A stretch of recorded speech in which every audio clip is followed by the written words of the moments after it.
Kia ora everybody, and welcome to Insider's Guide. Today we're discussing the best beginner mountain in all of New Zealand, Coronet Peak. Coronet Peak is the closest resort to Queenstown, and while it may not offer the same big mountain experience as surrounding ski fields, it still has quite a bit to unpack. In this video, we'll be discussing what you need to know in order to make the most out of your day skiing Coronet. So with that, let's begin an Insider's Guide to Ski Resorts, Coronet Peak.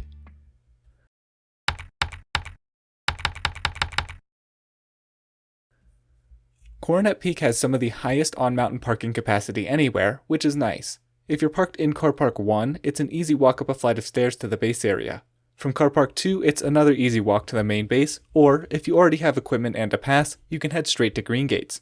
From Car Park 3, you'll have a lengthy journey up several flights of stairs. From Car Parks 4 through 6, you'll have to take a shuttle up. On carpool priority days, which are announced online and on the Coronet social channels a day or two ahead of time, only vehicles with 3 or more occupants will be allowed in Car Parks 4 through 6. The rest will be forced to park in Car Park 7, which is much farther down the hill.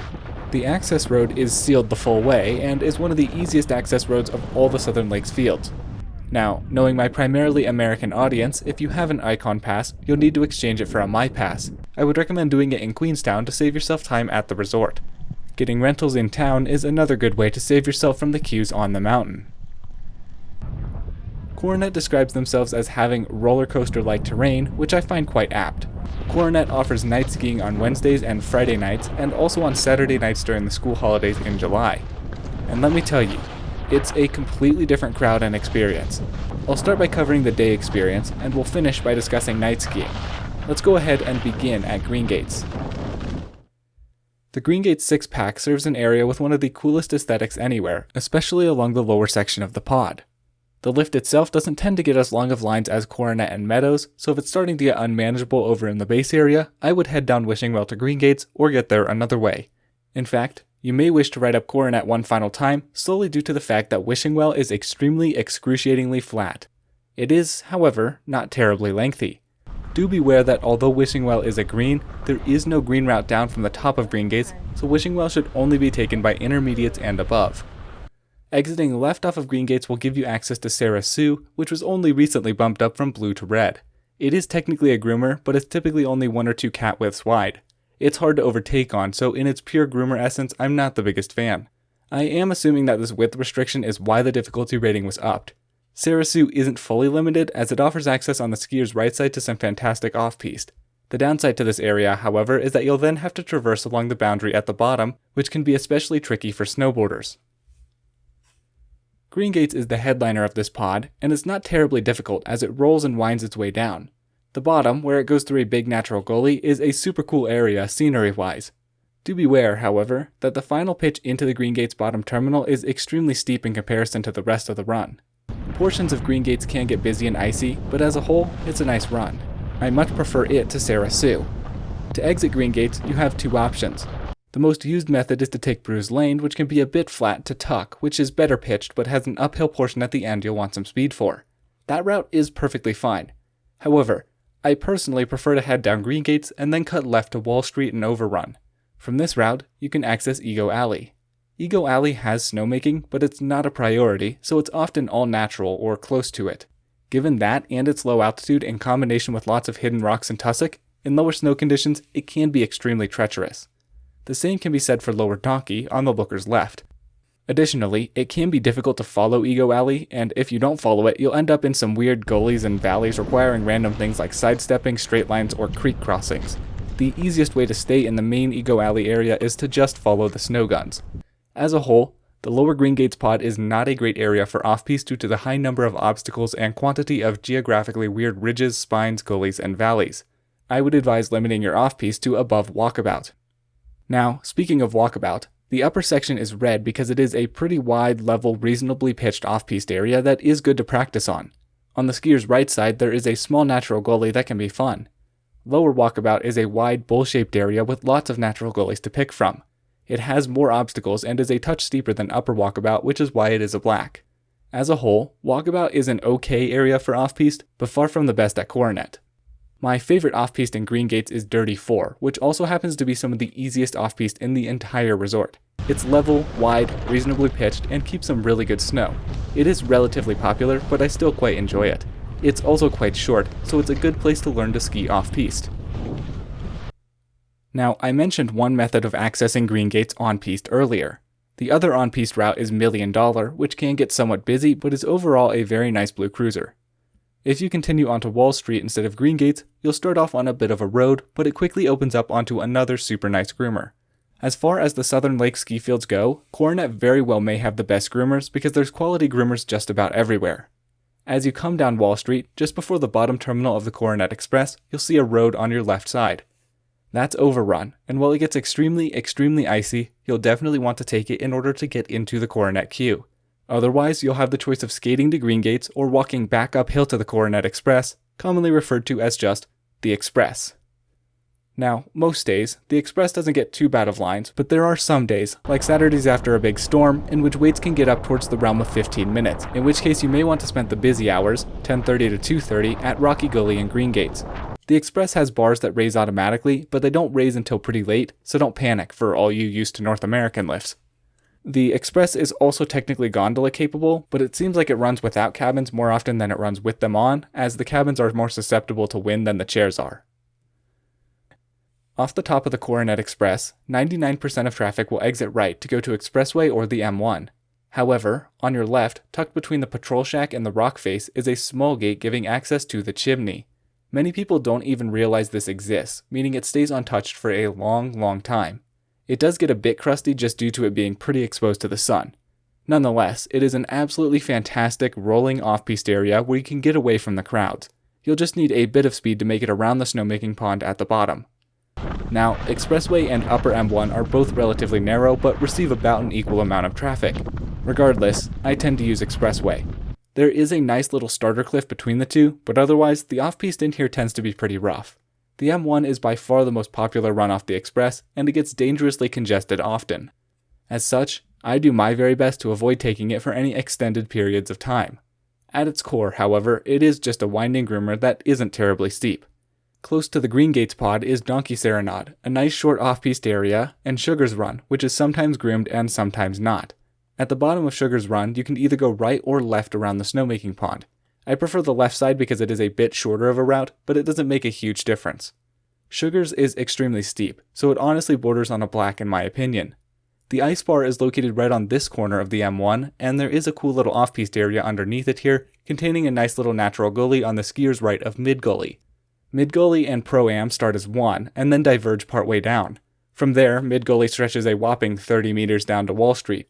Alternatively, you can jump over to Mid-Donkey on the skier's left, which is a sort of weird side hill, but can be fun nonetheless. Pro-Am is a contender for my favorite run at Coronet. It is a classic red cruiser, but it never seems to be busy during the day, which is really nice. It is my go-to warm-up lap, and is honestly good at any point in the day. Just be careful your first time down, because it is easy to lose the groomed area and find yourself accidentally off-piste. Shirt Front is a super wide mellow groomer that I much prefer over the lower part of M1. Its actual groomed entrance is about 20 meters past its sign. West Gates isn't exactly my favorite off-piste, as it has so much tussock and lots of exposed rocks and often gets skied off extremely quickly. Arnold's Way is only sometimes groomed, and when it isn't, it can be hard to follow. Nonetheless, it's just a switchback road. It can be fun to cruise if you're good at taking those corners, but otherwise I would recommend avoiding it. The Hurdle is an interesting run in that in the early season, Coronet will often let it develop moguls, which is a rare sight in New Zealand. When it is groomed, however, Hurdle gets extremely icy extremely quickly, which can make for a harrowing experience. I find it fun, with lots of cool rollers, but lower level skiers will not find as much joy in it as I do. 8th Basin is a standard blue groomer, but is only accessible from Arnold's Way and the Hurdle. Summer Road is accessible on the skiers left of the M1, but it's a flat road and doesn't even get you to Rocky Gully, so I prefer to just go down and ride up Meadows if that's your objective. Speaking of Meadows, that's hands down the busiest lift at the field. So much so that it's the only lift with a singles line. Lower M1 and Big Easy, but especially Big Easy, get absolutely packed. It's horrible and not ideal for learning, but I'm not sure what else to tell you. Little Easy is just a switchback off of Big Easy and doesn't gain you anything. Just past the Little and Big merge, you can jump through to Rocky, which we'll discuss in a second. Gentle Annie is a very nice progression blue. Aside from that, there's not much for me to say about Meadows. Now, Rocky Gully is a super nice area because it rarely gets busy, and thus is a nice place to escape the crowds. It doesn't have the longest runs, but it has a little bit of everything. Easy Rider is one of 2 primary groomers. It's a nice run, but is a touch steep. Race Arena is the marquee groomer, as it's fast, has lots of rollers, and isn't busy at all. Straight away off the lift, you can sidestep up through the rocks to get to an often unskied upper area, or you can go the way I always go and take Out Wide around. Out Wide itself is mostly left ungroomed, making it a good learning off-piste area. However, it gets quite busy, and the snow quality at the bottom can deteriorate quickly. The same can be said for Way Out Wide, which will require a traverse along the boundary rope, which can be tricky for snowboarders. I prefer Powder Run over these 2 areas, as because it is a touch steeper, it is much less skied. For the easiest off-piste at the entire ski field, however, look no further than this area on both sides of Easy Rider. This rocky return is just a road, but it moves along just fine. Sometimes the main entrance to Easy Rider won't be groomed, but you can keep going down rocky return until you reach the 8th basin intersection, from which it should be groomed.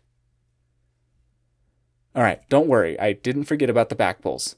The back pulls is a much more extensive area than this trail map lets on.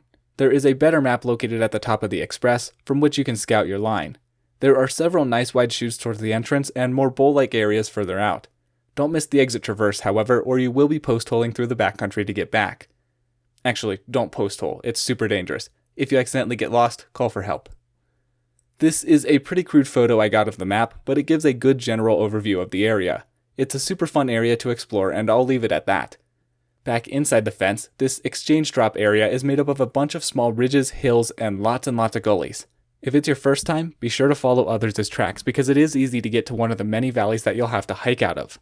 This is a great area to explore as well, and this Lunch Rocks area, while a touch less steep, offers some of the coolest terrain in the whole thing with some very interesting rock formations on the skier's right side of the gully, hence the name. All of this is cool stuff that is all open and available for exploration, so have at it if you're capable. Alright, now, it is important that you understand that the Coronet Peak night ski experience is significantly different from the day ski experience. For one, you'll need a separate lift pass for night skiing. It's not included with a day pass. On night skiing days, Greengates will operate until 5 in the afternoon. Meadows operates from 9 in the morning till 9 in the evening. The Express closes from 4 to 5 to allow them to re-groom Expressway and the M1. Once Coronet Express reopens, Greengates closes, and the Express then operates until 9 p.m. in addition to Meadows. Night ski prompts one of the longest queues you'll ever see at the Express, while Meadows empties out significantly. Big Easy actually becomes one of the emptiest runs. M1, of course, is super busy. With even fewer options at night, it's even sketchier and even more dangerous than during the day. The hurdle is extremely sketchy at night, so I would recommend avoiding it. Just imagine a pure ice sheet, but now in the dark, cause lighting coverage isn't exactly optimal. Unlike during the day, Pro-Am and Mid-Gully actually get decent traffic at night. However, it seems like no one realizes $1 Million is open during the night, meaning that in all likelihood, you'll have that run all to yourself. It is significantly lacking in lighting in a lot of spots, so be cautious, but it's such a vibe to be night skiing all by yourself. Wall Street splits towards the bottom, and while its bottom section has lights, Overrun does not have any lights, so be careful because you're definitely going to want to be taking Overrun. And, just like Hurdle, Overrun snow conditions get pretty sketchy at night, so be cautious.